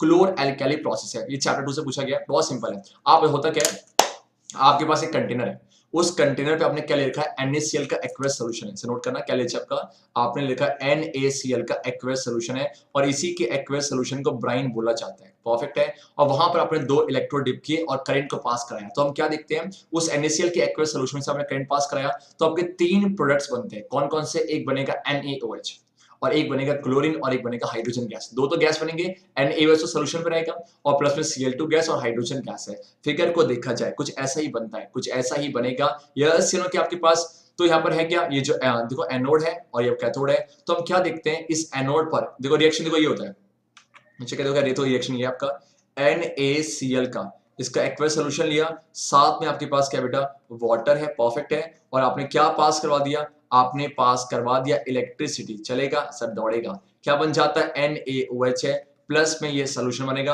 plus में 2 गैस बनेगा, Cl2 गैस, और आपके पास क्या बनेगा, H2 गैस है। ठीक है? आप देखो नाम क्लोर एल्कली क्यों बोलते हैं, देखो यहां से आया क्लोर, क्लोरीन से, इसे क्लोरीन ना, क्लोरीन, क्लोरीन से क्या आपका क्लोर, और साथ में ये ऐसा बेस है जो कि वाटर में डिसॉल्व हो जाता है, तो ये एल्कली है। तो क्लोर प्लस में एल्कली क्या बन जाता है आपका, क्लोर एल्कली प्रोसेस है। तो ये है वो केमिकल रिएक्शन जो टेक्स प्लेस करते हैं। और एक छोटी सी ट्रिक समझना चाहो क्या, देखो अब देखो क्या, ये जो कैथोड है बेटा, ये बनता, कैथोड पे बनेगा हाइड्रोजन गैस है ना, ये हाइड्रोजन गैस है, और ये जो एनोड पे क्या बनेगा, क्लोरीन है। तो उसकी छोटी ट्रिक है, मुझे क्या आपका ट्रिक ये है, कल आना, बोलो क्या, कल आना, ध्यान देना, इसमें पहले से क्या होगा, कल आना हाई करने, कल आना हाई करने किसको, कैटरीना को, कल आना हाई करने कैटरीना को। कल से क्या है, कल से क्या है, कल से आपका क्लोरीन है, आना से क्या आपका, आना से एनोड है, हाई से क्या, हाई से हाइड्रोजन है, और कैटरीना से क्या आपका कैथोड है। चले कहा है ना, अब चेक करें, वेरीफाई करें ट्रिक को। देखो क्लोरीन है, कल आना, तो क्लोरीन पे कौन सा, सॉरी क्लोरीन कहां बनेगा आपका, एनोड पे,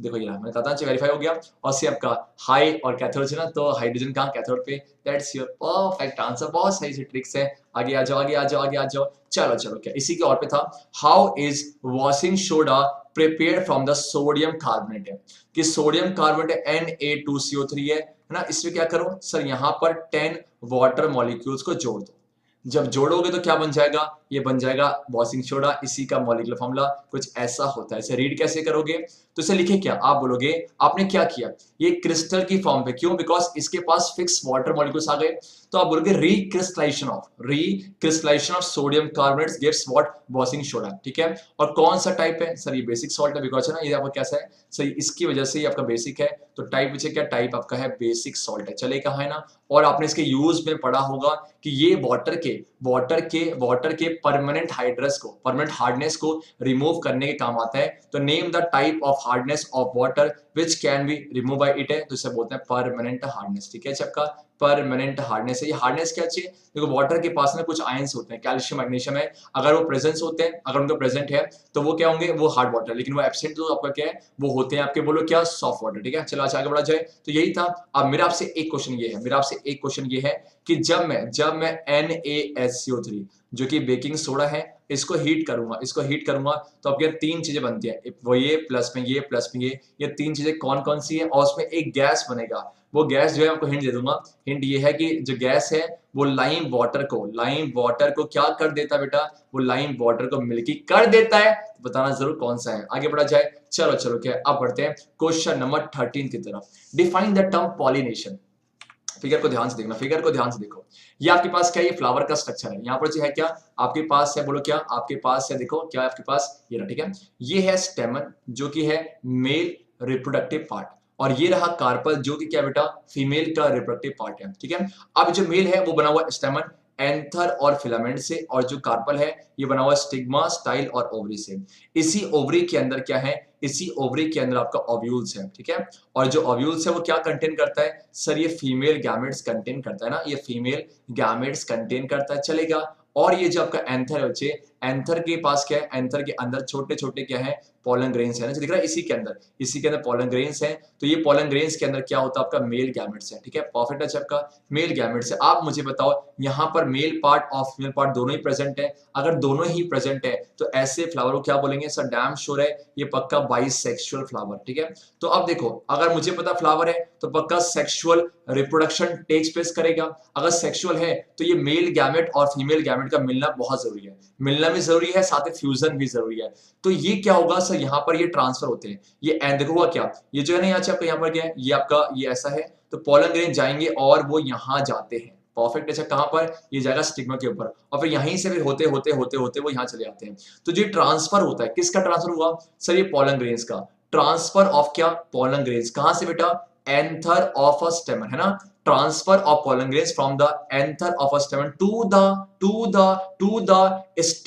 द स्टिग्मा, और ये किसका पार्ट है, ये कार्पल का। तो transfer of pollen grains from the anther of a stamen to the stigma of a carpel is called pollination, perfect है आपका। अब यहां पर जो हुआ ये अपने आप हो जाता है, यहां से कोई थर्ड पार्टी की जरूरत नहीं पड़ती, तो यहां पर कोई एजेंट की जरूरत नहीं पड़ती ना, इसीलिए इसको क्या बोलते हैं, इसीलिए सेल्फ पॉलिनेशन का नाम दिया जाता है। दो मोड्स होते हैं, एक सेल्फ और एक क्रॉस है, परफेक्ट है। पर इसको रीड करो, pollination is the act of transferring pollen grains from the anther of a stamen to the stigma of a carpel, चलेगा। अब इसके जो दो मोड्स है कौन कौन सा, एक का नाम है सेल्फ पॉलिनेशन और एक का नाम है क्रॉस पॉलिनेशन है। क्या डिफरेंस है, बहुत सिंपल, मानो क्या है, सपोज ये आपका ये ए है, अच्छा फिगर तो नहीं आपका, अच्छा ओके क्या है बच्चे, अच्छा 1 सेकंड है आपका, यहाँ बच्चे यहाँ आ जाओ, ठीक है, यहाँ आ जाओ, सिर्फ कर दो बच्चे 1 सेकंड, ठीक है, आप आ जाओ यहाँ पर। देखो है क्या, आपके पास बेटा है, मान लो सपोज ये कोई प्लांट है, ठीक है, ये प्लांट पे आपका कलर कौन सा आ गया, आजा बेटा आजा। तो चलो कि यहाँ पर मान लो कि सपोज ये एक फ्लावर है, ये एक फ्लावर है, और आपका मान लो ये फ्लावर है, और एक आपका ये फ्लावर चलेगा, और ये है आपके बाइसेक्सुअल है। तो आपका मान लो अगर यहां से यहां गया, या फिर मान लो यहां से यहां पर गया, लेकिन प्लांट सेम है, लेकिन अगर प्लांट सेम है तो ऐसे केस में कि मान लो ट्रांसफर हो रहा है, तो इसे सेल्फ पॉलिनेशन के अंदर रखा जाता है, सेल्फ पॉलिनेशन के अंदर रखा जाएगा, बोलो हाँ ना। लेकिन लेकिन लेकिन मान लो कि आपका, और हाँ प्लांट के, और मान लो सब आपके पास ये प्लांट है और ये प्लांट है, इसका ये यूनिसेक्सुअल है। अगर यूनिसेक्सुअल है तो अलग अलग जगह है ना आपका, तो मान लो मेल पार्ट जो ये मेल पार्ट ये रहा, तो यहां से जा रहा है, ठीक है, परफेक्ट है। ऑब्वियस सी बात है, कोई तीसरा लेके जाएगा, जो लेके जाएगा इसी को क्या बोला जाता है बेटा, इसी को पॉलिनेटिंग एजेंट्स का नाम दिया जाता है, चलेगा। देखो अगर मान लो ये एक्स वैरायटी का प्लांट है, तो ये भी एक्स का ही होना चाहिए, वरना एक्सेप्ट ही नहीं करेगा। तो the transfer of pollen grains from the anther of a स्टेमन to the stigma of a carpel of the different flower of different plant, different flower है, डिफरेंट प्लांट है, ऑफ सेम स्पीसीज है। मतलब क्या है, अगर ये एक्स का तो ये एक्स का, इससे बोलेंगे क्रॉस है। लेकिन यहां पर क्या है, transfer of pollen grains from the anther of a stamen to the stigma of same flower. ये आपका डिफरेंट फ्लावर, लेकिन लेकिन लेकिन प्लांट क्या आपका, प्लांट बचे क्या आपका सेम प्लांट है, तो इसे क्या बोलते हैं, आपका सेल्फ पॉलिनेशन है। और इसमें पॉलिनेटिंग एजेंट की जरूरत वैसे नहीं पड़ती, ठीक है, और यहां पर पड़ेगी ही पड़ेगी। और एक और चीज, सेल्फ पॉलिनेशन के अंदर हो क्या है, अपना उसी प्लांट में जा रहा है, तो यहां पर ना वेरिएशन ज्यादा, जो आपका सीड बनेगा, सीड से जो प्लांट बनेगा उसमें वेरिएशन बहुत ही कम होता है, वेरिएशन बहुत ही क्या होगा, आपका कम होगा। लेकिन इस केस में वेरिएशन बहुत ही क्या होता है, ज्यादा होता है, क्योंकि नया प्लांट में जा रहे हैं, ठीक है। और what is the significance, damn sure है कि अगर भैया अगर पोलन ग्रेन्स यहाँ पर अगर लैंड नहीं होगा, अगर पॉलिनेशन ही नहीं होगा, तो मुझे बताओ क्या आपका फर्टिलाइजेशन होगा, नहीं। तो आप बोलोगे सिग्निफिकेंस यही है कि pollination leads to the fusion of, देखो पॉलिनेशन पहला स्टेप है ना, तो पॉलिनेशन के बाद ही पॉलिनेशन होगा, तो आपका इसके बाद क्या होगा, मेल गैमेट फीमेल से कंबाइन कर जाएगा, और इसी प्रोसेस क्या बोलते हैं बेटा, फर्टिलाइजेशन। बोलो हां ना, यस सर, परफेक्ट है। अब तो हमने सब सीखा। चलो आपसे मेरा एक क्वेश्चन है, बताओ कि यूनिसेक्सुअल फ्लावर है ना, यूनिसेक्सुअल और बाइसेक्सुअल फ्लावर के मुझे दो एग्जांपल्स कमेंट सेक्शन में जरूर देना। और इसको अगर आप लेक्चर देखा था तो मैंने ट्रिक से याद करवाया था, याद है, यस अच्छा आगे बढ़े। चलो आप करते हैं क्वेश्चन नंबर, आप करते हैं क्वेश्चन 14 है, तो इसे अगर आपको स्क्रीनशॉट ले लो, मैं आगे बढ़ रहा हूं, 1 2 3 एंड गो। यस, तो क्वेश्चन नंबर 14 आपके सामने है, why is Tyndall effect shown by colloidal particles, state 4 instances of observing the Tyndall effect। क्या कहना चाह रहा है कि Tyndall effect होता क्या है, स्कैटरिंग ऑफ लाइट, मतलब जब लाइट की रे, सपोज रे ऑफ लाइट जा रही है, तो वो पार्टिकल से टकराती है और वो चारों दिशाओं में फैल जाती है, इसी को बोला जाता है Tyndall इफेक्ट या फिर स्कैटरिंग ऑफ लाइट है। कह रहा स्कैटरिंग ऑफ लाइट या Tyndall इफेक्ट कोलाइडल पार्टिकल्स ही क्यों दिखाते हैं, और साथ में ऐसे कुछ इंस्टेंस, ऐसे कुछ एग्जांपल दो जहां पर टिंडल इफेक्ट को ऑब्जर्व किया जाता है। तो बच्चे आपका जो कोलाइडल पार्टिकल्स का साइज है और जो लाइट के वेवलेंथ है, वो लगभग एग्जैक्टली तो नहीं बोलेंगे, रफली सेम होता है। आई रिपीट कि जो लाइट का जो वेवलेंथ है, उसका जो वेवलेंथ की जो रेंज है उसका, और जो पार्टिकल साइज है वो लगभग रफली सेम होता है। यही रीजन है कि कोलाइडल पार्टिकल्स क्या दिखाते हैं, टिंडल इफेक्ट को। इसको पढ़ा जाए, देखो it is the effect under which a ray of light scatters, देखो कुछ ऐसा, ये लाइट आ रही है सबका, और ये ऐसे टकरा के ये फैल जाएगी, ये सर क्या है, इसी को बोला जाता है आपका स्कैटरिंग ऑफ लाइट है। परफेक्ट है। ये as soon at encounters a colloidal particle, it is shown by colloidal particles because the colloidal particle size जो है roughly equal है wavelength of the light। perfect है अच्छे, yes exactly। और वो कौन कौन से 4 इंस्टेंस है, ध्यान से देखो, सबसे बच्चे का ये 4 वो इंस्टेंस में एग्जांपल लिए हैं। यहां पर दिख रहा है आपका ये रूम है जहां पर स्मोक फील्ड है, तो यहां पर दिख रहा है आपको यस नो क्या है, इसी को बोलते हैं क्या, लाइट आती है और चारों दिशाओं में फैल जाती है, तो it can be observe in a smoke field room है। परफेक्ट है। सेकंड बोलो क्या है, जो आपका yes canopy in the forest है, डेंस फॉरेस्ट में जो कैनोपी होती है वहां भी इसे ऑब्जर्व किया जाता है। It can be observe when light passes through the canopy in the forest. तीसरा क्या है, it is the reason for the blue colour of sky. Perfect है। लास्ट क्या है कि जब आपके लेजर बीम को मिल्क से पास कराया जाता है, जो कि क्या है सर, जो कि एक कोलाइडल सॉल्यूशन है। परफेक्ट है। तो वहां पर लाइट स्कैटर कर जाता है, आपको दिख रहा है यहां पर नो स्कैटरिंग बिकॉज ये प्योर वाटर है, लेकिन जैसी कोलाइडल पार्टिकल्स मिले वहां पर लाइट स्कैटर कर गई। क्या सीखा कि कोलाइडल ही क्यों, और साथ में कौन कौन से वो 4 इंस्टेंस है। मेरा आपसे क्वेश्चन है, क्या एडवांस सनराइज, ध्यान देना, क्या आपका एडवांस्ड सनराइज और डिलेड सनसेट वो भी इसी का कंसीक्वेंस है। बी फर्स्ट क्या वो भी इसी का कंसीक्वेंस, मतलब क्या वो भी स्कैटरिंग की वजह से हो पाता है? Let me know in the comment section my dear. और इसी के और पे था differentiate between a glass slab and a glass prism, क्या डिफरेंस है और साथ में क्या होगा जब एक मोनोक्रोमेटिक लाइट मतलब सिंगल वेवलेंथ की, नोट कर लो मोनोक्रोमेटिक मतलब सिंगल वेवलेंथ का, और एक व्हाइट लाइट जो कि पॉलीक्रोमेटिक है उसको ग्लास स्लैब और ग्लास प्रिज्म से पास कराया जाएगा। तो एक बार फिगर को ध्यान से देखा जाए। आपके पास क्या बेटा, आपके पास है ग्लास स्लैब ये रहा और ये है ग्लास प्रिज्म, परफेक्ट है सबका। तो होता क्या है कि जब ग्लास स्लैब में से किसी एक रे को पास कराया जाता है तो हम क्या देखते हैं, जो आपका एमर्जेंट रे होता है, जो आपका एमर्जेंट रे है ये वाला, वो इंसिडेंट रे के क्या होता है आपका पैरेलल है। ठीक है, क्वेश्चन पूछा गया कि बताओ ग्लास स्लैब और ग्लास प्रिज्म में क्या डिफरेंस है। तो यहां पर जहां रिफ्रैक्शन हो रहा है, ये एक तो ये इंटरफेस हो गया और एक ये वाला, तो वो कैसे आपके, वो है parallel to each other. Point को पढ़ा जाए, in the case of a glass slab the two interfaces जहां पर लाइट में रिफ्रैक्शन होना है वो कैसे होते हैं आपका, पैरेलल टू ईच अदर। लेकिन यहां पर देखो एक तो ये वाला इंटरफेस है और एक ये वाला इंटरफेस है, तो वहां पर रिफ्रैक्शन होगा तो वो पैरेलल नहीं है। पढ़ो से, in the case of the prism the two interfaces the light ray has to pass are not parallel to each other, कुछ एक एंगल पे इंक्लाइंड होते हैं और इसी एंगल को क्या बोला जाता है, exactly my dear angle of prism. Yes मुझे बहुत अच्छा कर पा रहे हो, angle of prism, angle of prism बोला जाता है। यस सर क्या है, यस सर परफेक्ट है। और क्या डिफरेंस होता है सर, यहां पर डिफरेंस ये है कि अगर यहां पर आप भेजोगे, सपोज ये व्हाइट लाइट होती, अगर ये व्हाइट लाइट होती तो यहां से भी क्या बाहर आता, यहां से भी व्हाइट लाइट ही बाहर आता, परफेक्ट है। लेकिन नहीं, अगर यहां से व्हाइट भेजोगे तो यहां से क्या आएगा, यहां सर आपके 7 मेजर कंपोनेंट्स, एक स्पेक्ट्रम बाहर आएगा, चलेगा हाँ है ना, यस सर ये डिफरेंस है।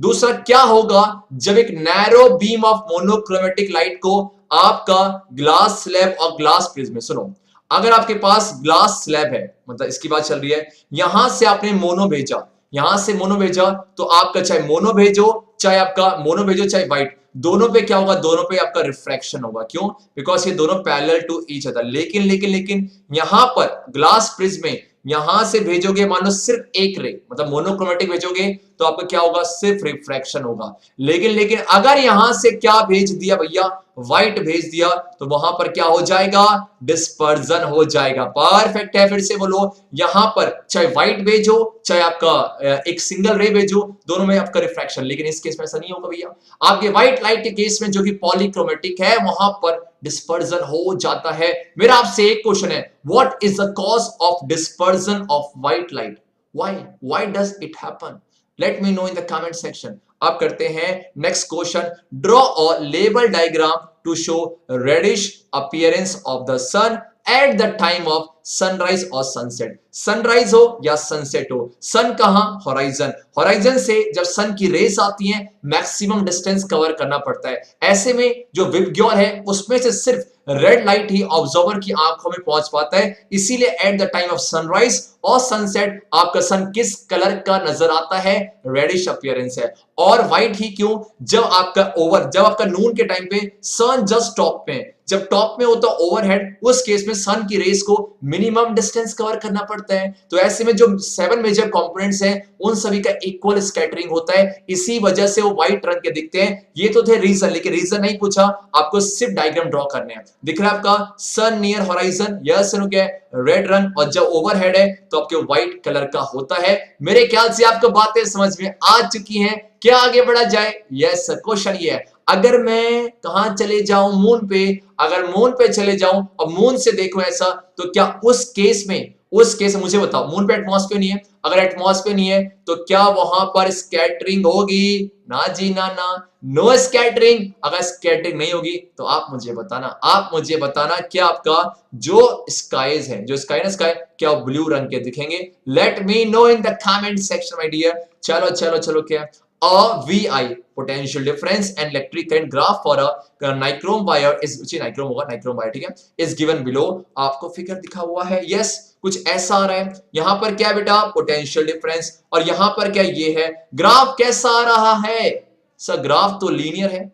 अगर लीनियर है इसका मतलब क्या है, जैसे जैसे आप V को इंक्रीज कर रहे हो I क्या हो रहा है, इंक्रीज। या ये बोल सकते हो अगर आप V को डिक्रीज करते तो I भी क्या डिक्रीज है। इसे तो बोला जाता है directly related to each other, directly proportional है, मतलब इसे पक्का V जो वो I के प्रोपोर्शनल है, ये हमने इन्फर किया। As you are increasing the potential difference correspond to this electric current also increases, perfect है। And as you are decreasing the potential difference across the terminals of a conductor, आपका electric current भी क्या हो रहा है, decrease हो रहा है, परफेक्ट है। और यहां से कुछ याद आया कि ये जो ना V जो I के प्रोपोर्शनल है, तो V इक्वल टू क्या आ रहा है, this is called the mathematical expression of the Ohm's law my dear. और R क्या बन जाएगा, R बन जाएगा VI। What is the SI unit of resistance, let me know in the comment section. और क्या बोला है, एक लेबल्ड सर्किट बनाओ इस ग्राफ को ऑब्टेन करने के लिए। ये जो बातें मैंने आपसे बोली इसी को बोलते हैं ओम्स लॉ। इसे क्या बोलते हैं, जब आपका ओम्स लॉ है तो ओम्स लॉ के लिए कौन सा एक्सपेरिमेंटल सेटअप, ये आपके एनसीईआरटी का ही एक्सट्रैक्ट है।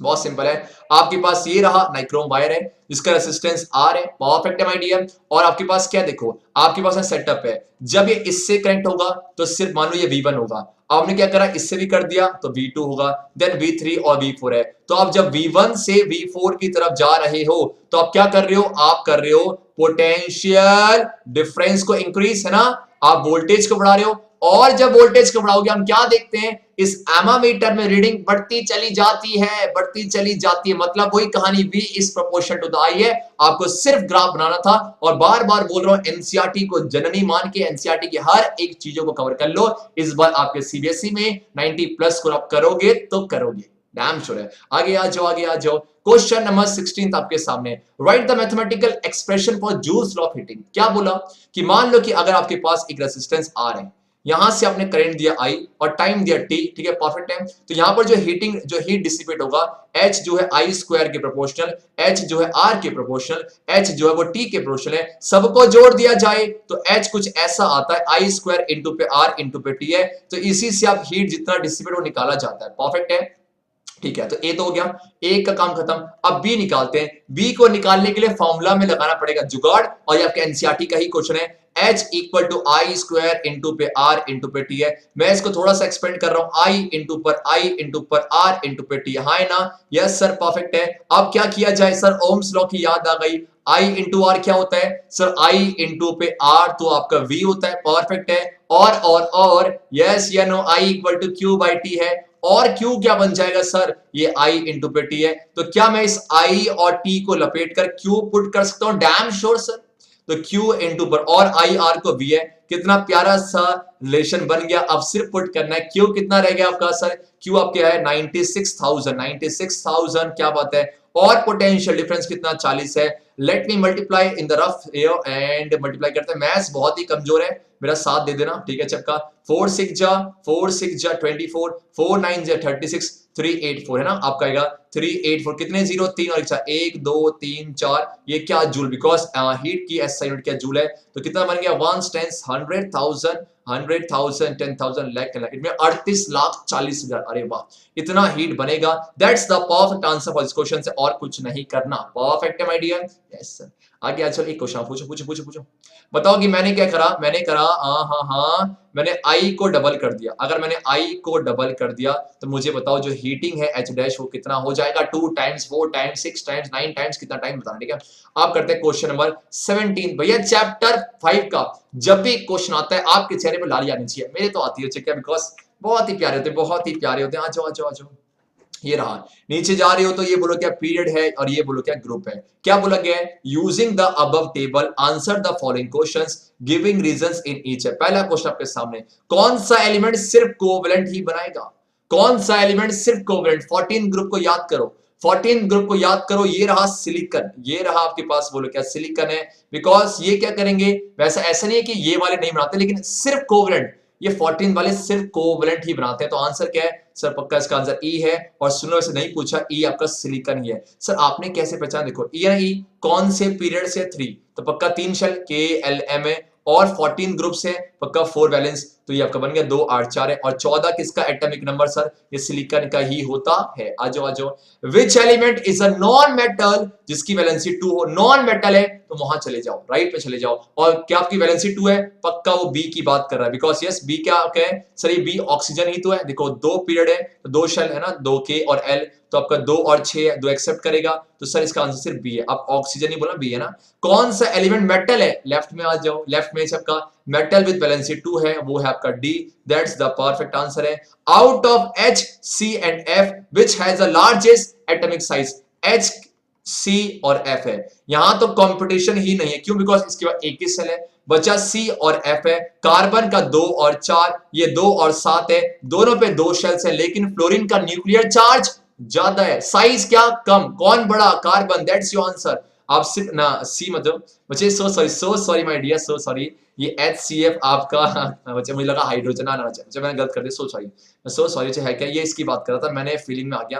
बच्चे देखो यार HCF है, डाउन द ग्रुप जा रहे हो, डाउन द ग्रुप जा रहे हो, डाउन दी ग्रुप जाने पर नंबर ऑफ शेल्स इंक्रीज होता है, साइज क्या होगा, इंक्रीज होगा, तो आंसर क्या होगा, F is the perfect answer. Reason नहीं पूछा, और रीजन पूछा है तो आप बोलोगे F has the highest number of cells. To which family, HCF, तो HCF कौन से ग्रुप से 18th है, और 18 ग्रुप को बोला जाता है नोबल गैस या फिर इनर्ट गैस की फैमिली। चलेगा, यस सर, परफेक्ट है, आया सभी को।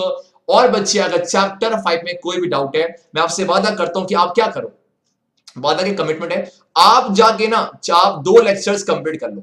2 लेक्चर्स कंप्लीट करने के बाद ऐसा कोई सा भी क्वेश्चन नहीं होगा जो आपको परेशान कर रहा है। और बच्चे अगर आपको किसी चैप्टर में डाउट होता है ना, तो आप कुछ मत करो, उसके पीवाईक्यूज कर लो, पहले एनसीईआरटी करो और पीवाईक्यूज। और कहां करना है, नो पेड, कुछ प्राइस नहीं है, फ्री ऑफ कॉस्ट। इन सभी की पीडीएफ मैंने ज्ञानीकीडा की एप्लीकेशन के अंदर या फिर ज्ञानीकीडा के अंदर सेपरेट वीडियो में दे रखे, डिस्क्रिप्शन पे जाके चेक इट आउट कर सकते हो, बहुत कम आएगा आपके। अब करते हैं क्वेश्चन नंबर 18 आपके सामने, इसी के और पे था I think, define atomic size, give its unit of measurement. आप देखो, ध्यान से देखो इसको, ये आपके पास क्या है सर, ये सोडियम का एटम है, देखो एलिमेंट है, उसमें से एक को अलग कर दिया, आइसोलेट कर दिया, ठीक है। और ये मान लो सपोज ये न्यूक्लियस है, तो न्यूक्लियस से लेकर सबसे बाहर वाली शेल, न्यूक्लियस से लेकर सबसे बाहर वाली शेल तक की जो डिस्टेंस है, उसी को एटॉमिक साइज बोला जाता है। डिफाइन करें, the distance between the nucleus to the outermost shell of any isolated atom is called atomic size है। और इसको मेजर किया जाता है किसमें, पीएम से।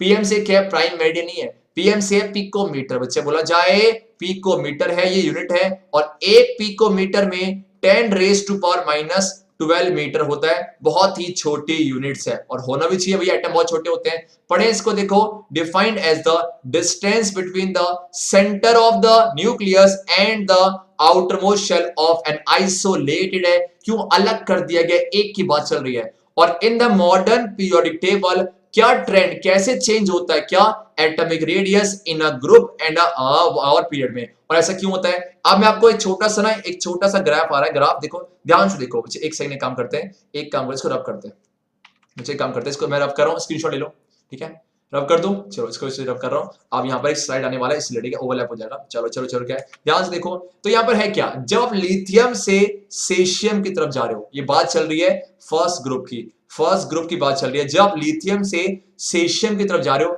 आप क्या नोटिस कर रहे हो कि सर ये तो साइज इंक्रीज होते जा रहा है, साइज तो इंक्रीज हो रहा है, वही पूछा है कि क्या होगा, तो पहले तो आप बोलोगे सर एटॉमिक साइज क्या होगा, on going down the group atomic size increases, my dear, atomic size increases है।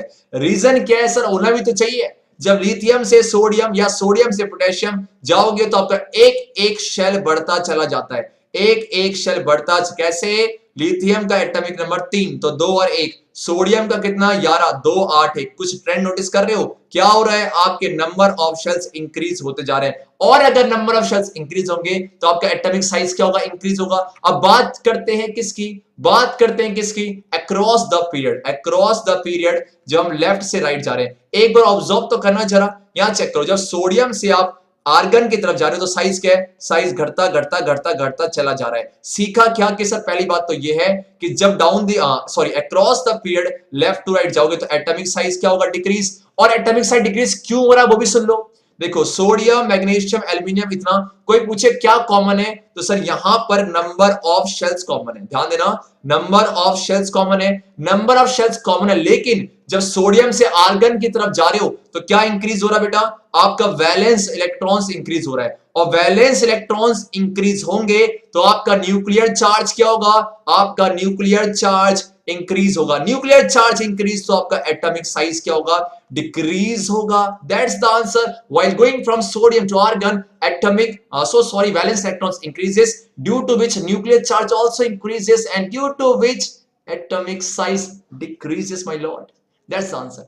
अब करते हैं question number 19th. Why is there a difference in the rate of breathing between aquatic organism और terrestrial? पहले aquatic जो पानी पे रहते हैं, टेरेस्ट्रियल लैंड पे रहते हैं। एक्वेटिक ऑर्गेनिज्म कहां से ऑक्सीजन लेते हैं सर, जहां पानी पे रह रहे हैं तो पानी से। तो एक्वेटिक ऑर्गेनिज्म जो है आपके वाटर के डिसॉल्व ऑक्सीजन को एक्सट्रैक्ट करते हैं, और जो टेरेस्ट्रियल है वो आपके एयर से डायरेक्टली लेते हैं। तो ऐसे में क्या डिफरेंस सुन लो कि जो रेट ऑफ ब्रीथिंग है, अगर एक तरफ एक्वेटिक और एक तरफ टेरेस्ट्रियल, तो किसमें ज्यादा होती है सर, वो आपके एक्वेटिक में ज्यादा। क्यों? बिकॉज सुनना, the amount of oxygen dissolved in the water is fairly low as compared to that present in the air। मतलब जो आपके वाटर में ऑक्सीजन डिसॉल्व है उसकी मात्रा कम होती है, इसीलिए एक्वेटिक ऑर्गेनिज्म जल्दी जल्दी सांस लेते हैं ताकि उन्हें पर्याप्त ऑक्सीजन मिल सके। इससे क्या होगा, इससे ऑक्सीजन लेंगे तो एनर्जी बनेगी, इसी वजह से। परफेक्ट है, तो ये डिफरेंस है। तो हम इसी डिफरेंस को पढ़ने जा रहे हैं। ध्यान से पढ़ना, एक छोटे हर एक बात को रीड करें देखो। एक्वेटिक ऑर्गेनिज्म जो बात बोली है, take in the oxygen dissolve in water, ठीक है। अब ये आगे main point, the amount of dissolve oxygen, ज्यादा की कम सर, कम in water is fairly low compare to the amount of oxygen in the air है। इसीलिए रेट ऑफ ब्रीथिंग आपका जो ज्यादा होती है किसमें हाँ आपका बच्चे में गलती हो गई, कुछ गलती है, हाँ ठीक है, हाँ it's much faster then in terrestrial, ठीक है। और द ब्रीथिंग रेट ऑफ इसलिए ज्यादा बिकॉज देखो ये आ चुका है, ये रहा। That's the answer my dear, that's the perfect answer. वैसे क्या है, इसका आंसर यहीं खत्म हो जाता है। ये और थोड़ा एक्सप्लेन किया तो आप एग्जाम में यहां से लेके यहां तक कवर कर सकते हो, पूछा गया है। तो पहला क्या सीखा, इससे ज्यादा होता है, क्यों, रीजन देखा। आगे ड्रॉ और diagram of human respiratory system है, ध्यान से फिगर को देखा जाए, ठीक है। आप ये सीखा है क्या, आपके पास है यहाँ जो है नॉस्ट्रिल्स, इस नॉस्ट्रिल से आपके इस नॉस्ट्रिल से क्या होता है सर, इनहेलेशन होता है, मतलब हमारी बॉडी के अंदर एयर जाता है, ठीक है। परफेक्ट है बेटा, ऑक्सीजन जाएगा। अब वो क्या होगा, वो जाएगा कहां से, देखो एक छोटी सी ट्रिक है, छोटी सी ट्रिक बोल के, प से क्या, प से है फैर्निक्स, ठीक है।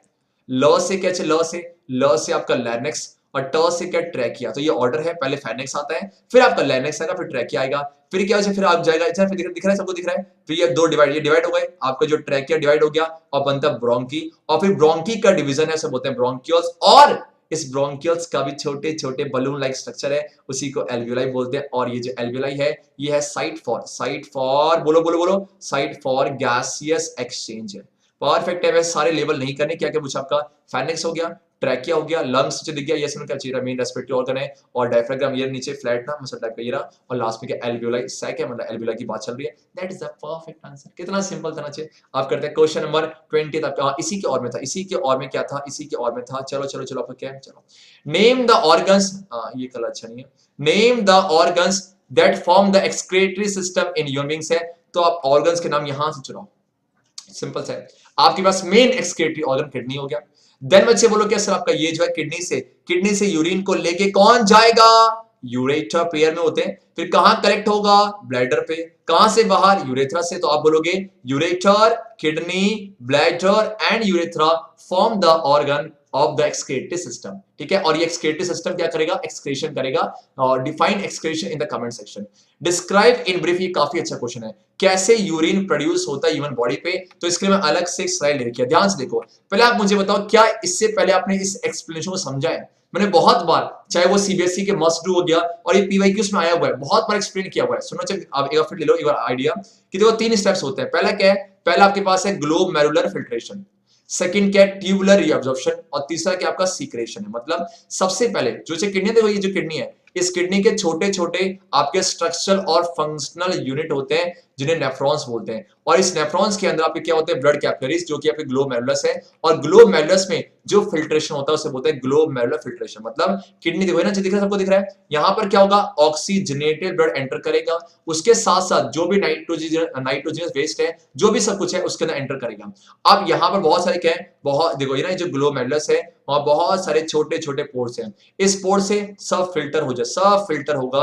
तो यहाँ पर जो ग्लोमेरुलस है उससे फिल्ट्रेशन होगा, तो नाम क्या दिया, ग्लोमेरुलर फिल्ट्रेशन। परफेक्ट है। देखो नाइट्रोजनस वेस्ट, ये मैं हल्का सा शॉर्ट में बता रहा हूं, ठीक है। Glucose water amino acid filter from the blood into bubbles capsule है, जिसके बाहर कप शेप लाइक स्ट्रक्चर है, उसका जाएगा यहाँ पर ट्यूब्यूल पे। और इस ट्यूब्यूल पर मान लो बॉडी ने क्या देखा, यार कुछ चीज तो होगी ना जो फिल्टर हो गई है, उसमें कुछ यूजफुल है, तो उसको रीअब्सॉर्ब कर लिया जाता है। परफेक्ट है। और करके उसे भेज दिया जाता है जो उसके आसपास कैपिलरीज होगी, ताकि ब्लड से चला जाए, ठीक है। Now useful substances from the filtrate are reabsorb back by capillaries surround nephrons है। उसके बाद जैसे वो एंड में पहुंचता है, जैसे एंड के ट्यूब पहुंचेगा, तो वहां पर क्या है, मान लो कि बॉडी की भी कुछ ड्रग्स है या वाटर एक्स्ट्रा है, तो फिर से वापस आ जाता है इस तरीके से, और इसी को बोलते हैं सीक्रेशन है। तो urea, extra water and salt are secreted into tubule which open up into the, कहां से, ये रहा, तो ये कलेक्टिंग डक्ट है। ऐसे बहुत सारे कलेक्टिंग डक्ट होंगे, और फिर यूरेटर से होते होते कहां आ जाएंगे बेटा, कहां जाएंगे, यस यूरिन ब्लैडर है, और बाहर वहां से यूरेटर से बाहर निकल जाएंगे। ये शॉर्ट में, वैसे और डिटेल है, मैंने शॉर्ट में एक्सप्लेन किया है, अगर आपको नहीं आ रहा है तो इससे पहले लेक्चर फॉलो कर सकते हो, मेरे ख्याल से वैसे आपको आता ही होगा। चलो आ जाओ। क्वेश्चन नंबर 19 का ए, बी क्यों, बिकॉज रिड्यूस हो चुका है। What is the law of dominance of traits है, बहुत सिंपल सी बात है। जब मेंडल जी ने डाई हाइब्रिड क्रॉस कराया, क्या देखा, जो F1 जनरेशन आता है, चाहे वो आप टॉलनेस लो चाहे कुछ करेक्टर है, F1 में ना हमेशा F1 जनरेशन पे वही करेक्टर अपने आप को शो कर पाता है जो कि कैसा डोमिनेंट है। एग्जांपल, अगर टॉल और डॉफ, कौन सा होगा, टॉल। अगर राउंड और रिंकल्ड, कौन सा आपका राउंड। अगर मैं बोलूं कि वायलेट और व्हाइट फ्लावर, कौन सा होगा, वायलेट है। इसी को बोलते हैं लॉ ऑफ डोमिनेंस। मतलब क्या है, फिगर को ध्यान से देखा जाए। यहाँ पर क्या लिया है मैंने, यहाँ पर लिया पेरेंट है जो राउंड है, और यहाँ पर मदर मैंने ले लिया क्या है, आपका रिंकल्ड है। राउंड को हमेशा डोमिनेंट से, और ये आपका रिसेसिव से। परफेक्ट सबका, बिकॉज डोमिनेंट ही होते हैं। क्यों, बिकॉज देखो जब हमने क्रॉस करवाया, क्या देखा, F1 जनरेशन पे सारे के सारे कैसे थे, सारे के सारे राउंड है। इसी को बोला जाता है लॉ ऑफ डोमिनेंस है। इसका मतलब ये नहीं कि आपके जो मैटरनल डीएनए कंट्रीब्यूट नहीं करे, ना ना, देखो ये भी कंट्रीब्यूट करते हैं, ये भी कंट्रीब्यूट है, लेकिन ये डोमिनेंट है, इसीलिए F1 जनरेशन पे अपने आप को एक्सप्रेस कर पाते हैं। मेरा आपसे क्वेश्चन है, क्या F2 जनरेशन में भी नहीं कर पाएंगे ये वाले? सोच समझ के आंसर देना। पढ़े से देखो, अकॉर्डिंग टू दिस लॉ, जब दो होमोजाइगस, मतलब देखो सेम कैपिटल आर और इसको इससे homozygous with one pair of contrasting, मतलब अगर एक को राउंड तो एक को रिंकल, टॉल तो डॉफ, आर क्रॉस, द करेक्टर जो कि F1 जनरेशन पे आएगा वो डोमिनेंट है, और जो नहीं आएगा वो रिसेसिव है। इसी को लॉ ऑफ डोमिनेंस का नाम दिया जाता है। अब करते हैं नेक्स्ट क्वेश्चन। और चलो एक क्वेश्चन है, मेरा आपसे क्वेश्चन है, बताओ कि अगर चलो यहां जो आप F2 आएगा ना, जो यहां पर बच्चे F2 जनरेशन आएगा, उस F2 जनरेशन पे आपका दो तरह के रेशियो होते हैं। एक होता है जीनोटिपिक रेशियो, एक होगा जीनोटिपिक रेशियो, और एक बच्चे बोलो क्या है, फिनोटिपिक रेशियो। और क्या होते हैं, let me know in the comment section. आ जाओ। ड्रॉ और ray diagram in each of the following cases to show the formation of image when the object is placed. ठीक है, तीन केस है। पहला ये रहा, दूसरा ये रहा, तीसरा ये रहा। मैं उम्मीद करता हूं कि आपने रे डायग्राम की बहुत प्रैक्टिस कर ली होगी। आपसे क्या पूछा है, आपने ड्रॉ किया, उसके बाद बच्चे, उसके बाद क्या आपके पास पूछा है कि state the sign and values of, देखो यहां पर है क्या, ऑब्जेक्ट को प्लेस किया गया है, देखो किसमें, ऑप्टिकल सेंटर और आपका प्रिंसिपल फोकस के बीच में।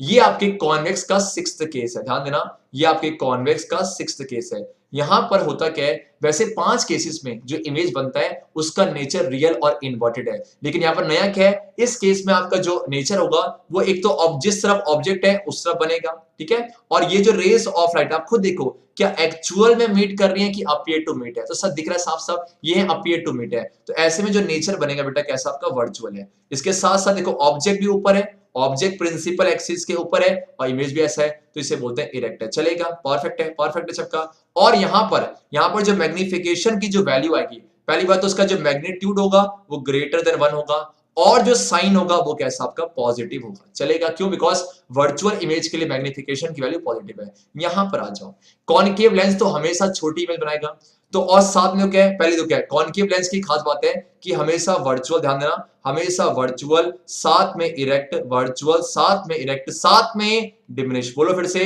वर्चुअल साथ में इरेक्ट साथ में डिमिनिश है, परफेक्ट है। तो मैग्निफिकेशन जो होगा उसका मैग्नीट्यूड हमेशा 1 से कम होगा, इस केस में 1 से कम होगा। ऑब्जेक्ट को रखा गया ऑप्टिकल सेंटर और इन्फिनिटी बीच में, और जो साइन है वो हमेशा कैसा आपका पॉजिटिव होगा, परफेक्ट है, यस सर, ठीक है। और तीसरा केस बच्चे क्या है आपका, at 2f of a convex है, कॉन्वेक्स के आपके 2f1 पे रख दिया है। तो इस केस में क्या सीखते हैं कि इमेज भी 2f2 बनेगा उस तरफ है और दोनों का साइज सेम होता है। मतलब अगर यहाँ पर HO है और यहाँ पर HI है तो HO जो HI के इक्वल होता है। बस फर्क किस चीज का है कि सर ये पॉजिटिव होता है और ये आपका नेगेटिव। क्यों? बिकॉज ये प्रिंसिपल एक्सिस के ऊपर और एक प्रिंसिपल एक्सिस के नीचे चलेगा, और यहाँ पर जो मैग्निफिकेशन का जब मैग्नीट्यूड आता है वो एग्जैक्ट 1 होगा और साथ में कैसा अच्छा आपका वो नेगेटिव ही होगा। क्यों? बिकॉज साफ से लिखा है कि सर देखो ना ये कैसा इनवर्टेड है और इनवर्टेड है और एक्चुअल में रेज मिल रही है तो रियल है, ठीक है। तो जब जब रियल होगा तो नेगेटिव ही आएगा। That's the perfect answer. मेरे ख्याल से वैसे ना फर्स्ट और सेकंड के लिए बोला था मैंने, ज्यादा एक्सप्लेन कर दिया। और मेरा आपसे एक क्वेश्चन है, ये जो लेंस होता है ना, लेंस का वो कौन सा पॉइंट है जहां से रे ऑफ लाइट पास होगा तो वो अनडेविएटेड चला जाएगा, बिना मुड़े चला जाएगा? Let me know in the comment section my dear. Okay, question number इसी के और पे था। तो अब यहां पर है क्या चीज, यहां पर है एक ऑब्जेक्ट है, उसका जो जब भी न्यूमेरिकल्स है, एंड मैं बताना चाहूंगा ज्ञानिकीडा की एप्लीकेशन के अंदर मैंने एक कंपाइलेशन दिया हुआ है जहां पर मैंने 2011 से लेकर 2020 तक जितने भी न्यूमेरिकल्स पूछे गए उन सभी को कलेक्ट करके एक पीडीएफ प्रोवाइड किया है। बस ये इसका छोटा चार्ज है, ₹4 चार्ज है। और चार्ज क्यों है इसका रीजन आपको पता है, बस ये ₹4 है और कुछ नहीं है, ठीक है। यहाँ पर आपको काफी एडवांटेज मिल जाता है, आप जाके देख सकते हो, चेक इट आउट कर सकते हो, बहुत ही ₹4 बेटा, ठीक है। तो एक ऑब्जेक्ट है 4 सेंटीमीटर इन साइज, 4 ही आ गया, हाँ।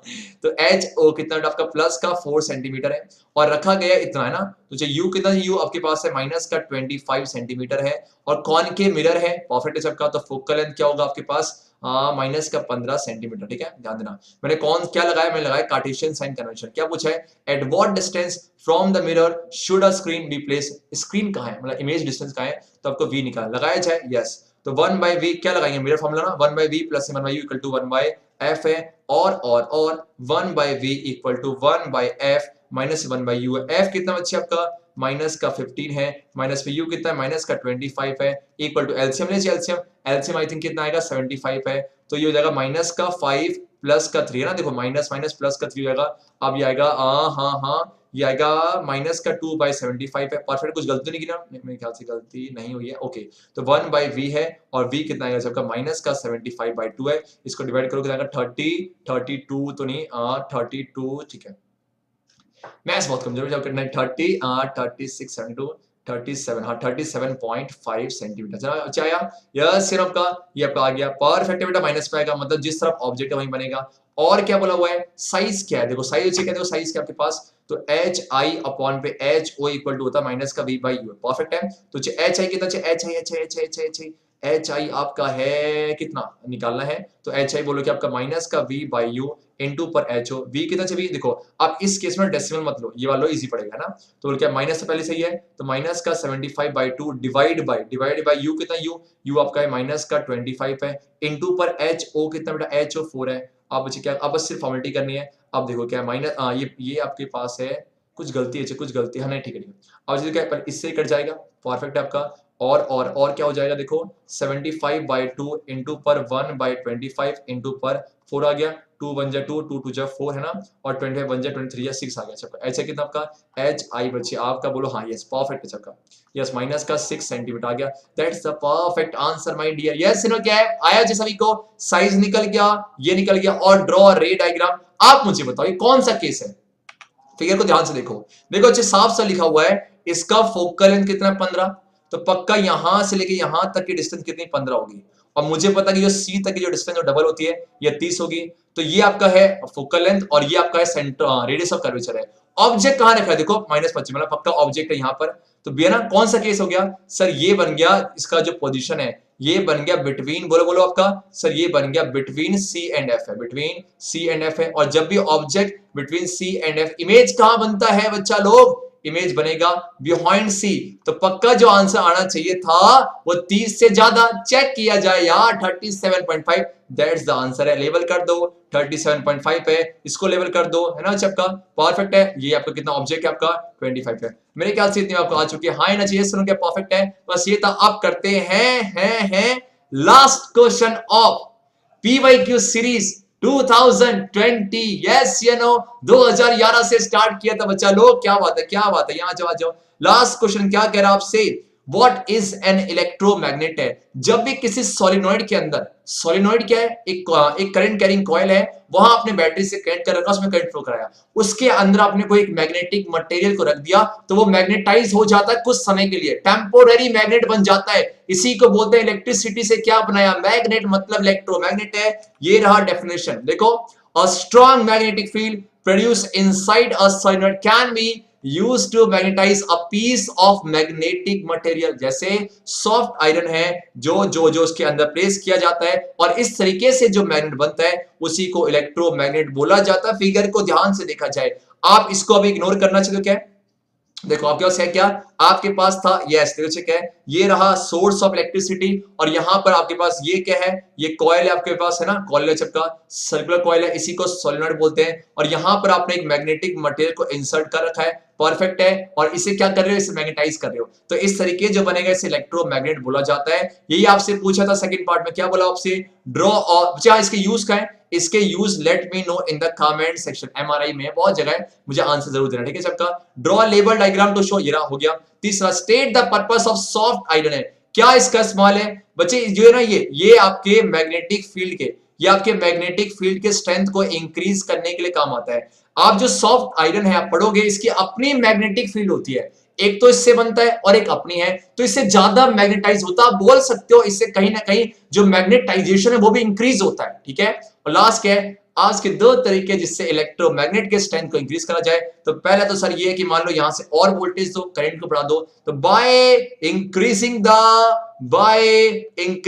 The strength of electric current. Second क्या है, नंबर ऑफ टर्न्स को बढ़ा दिया जाए, है ना, नंबर ऑफ टर्न्स को बढ़ा दिया जाए। That's your answer, my dear, and this is the completion of the PYQ series started from the 2011 and ended to the 2020। क्या बात है यार, क्या बात है, एक बार जोरदार तालियां, क्या बात है। इस तरीके से आपने सारे PYQs कर लिए हैं और दी एंड हो चुका है। जिन बच्चों ने रेगुलर फॉलो किया होगा बहुत मजा आया होगा। आपने NCERT कर ली, ये कर लिया, और क्या चाहिए, और साथ में अब आने वाला एग्जाम्पलर की series, get ready for that also. उसके बाद मेरे ख्याल से क्लास 10 की जर्नी के लिए और कुछ नहीं रहेगा। और सैंपल पेपर कहां से करोगे भैया, सैंपल पेपर इसी प्लेटफॉर्म पे 3 अपलोड हो चुके हैं और एक ऑफिशियल भी। और यार दिल से थैंक यू सो मच आप सभी के प्यार के लिए, आप सभी के कोऑर्डिनेशन के लिए, आप सभी के पेशेंस के लिए, और आप सभी के लिए हर एक लाइक, हर एक शेयर, हर एक कमेंट के लिए थैंक यू सो मच। जितने भी क्वेश्चन पूछे उन सभी के आंसर जरूर देना। बाकी इसके अलावा आप कुछ स्पेशल सीरीज चाहते हो, let me know in the comment section, most welcome है। आप सभी की जितनी बातें उन सभी को मद्देनजर रखते हुए हम नई सीरीज स्टार्ट करेंगे, जल्दी बताना कमेंट सेक्शन पे। Thank you so much for this wonderful video and thank you so much for the ज्ञानिकीटा family. Love you all, take care, Hare Krishna.